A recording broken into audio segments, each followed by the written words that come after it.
We jolted forward, 20 yards behind the fourth tank.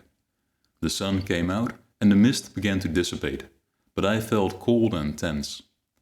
I put my bayonet on and knelt behind the turret, where I could see everything, have some protection, and still be ready to jump off at the first shot.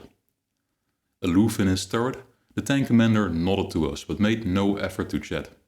None of us was very talkative. The air was quite clear now, and we made a lovely target as we clattered along the raised road into the open country. As Easy Company set out on its flanking attack, the main effort was being fought to the north of them at Somme. Already before sunrise, German Fallschirmjäger were in fierce combat with American glidermen who had hastily dug in south of the vital Bailey Bridge. A tank battle was now developing in the early morning mist as German Panther tanks were exchanging shots with British Cromwells and Shermans. Webster must not have heard the distant booming of the tank guns, or perhaps his nerves were drowning out the noise. "Take it easy, Webb," Wiseman grinned, noticing my nervousness. Perfectly relaxed and self-confident, he sat beside me with his back to the turret. I laughed, without taking my eyes off the road and flat fields ahead. Pace stood nearby, and Lyle and Massaconi were ready with the machine gun. Lyle had already draped a belt of .30 caliber over his shoulders. I took 2 hand grenades out of my pockets and hooked them onto my suspenders. The air smelled very clean and cool and country fresh. I loved the open country. We swung north with the sun on our right quarter. "Do you think we'll get hit?" Miller said. He was always curious about what might happen. "That's what they told us, right till you're hit." He nodded and gulped. The 7th man aboard, he had been put on as an ammo bearer for the machine gun, which Raider liked to have up front. "I don't like it any more than you do," I said. "Men were sitting ducks. They could pick us off in a minute." At 10:30, the column crossed the Dommel River at Opwetten. As they drove through the tiny hamlet, they passed a British scout car hidden behind the last house. The crew was looking north through their binoculars. The raised road to Nuenen stretched out ahead of them, with open fields on either side, only broken by the occasional farmhouse or stretch of poplar trees. In the distance, Webster could see a large church tower illuminated by the bright morning sun. "Where's Nuenen?" he shouted to one of the scouts as they drove past.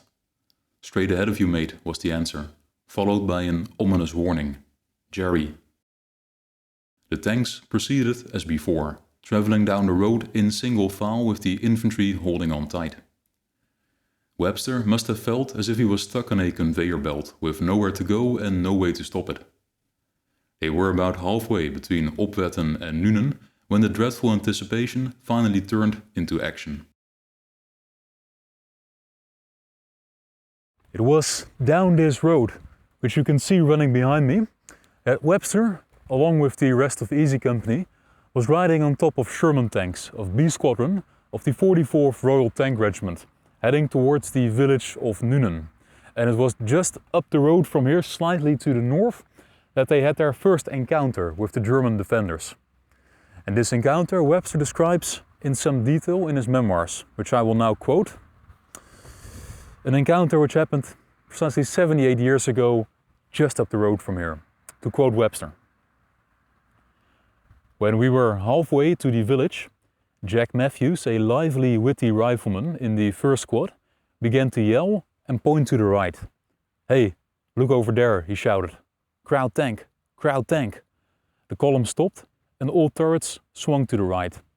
Less than 300 yards away, parallel to our course, a large, yellow-brown German half-track was slithering through the brush like some evil beast. We jumped off the tanks and ran for the roadside ditches. The British opened fire. The first shell was short. It hit the ground in a cloud of dust and, skipping like a stone on water, smashed into the side of the half-track. The other shells hit it square. The half-track stopped and a handful of men jumped out. Men on that side of the road began to shoot at them. Without waiting for orders, we moved down the ditches toward Nuenen. The 1st and 3rd squads were on the left, the 2nd and mortar squads on the right. The tanks stayed behind to finish off the half-track. Those were the opening shots of the Battle of Nuenen, which happened precisely 78 years ago, just up the road from here.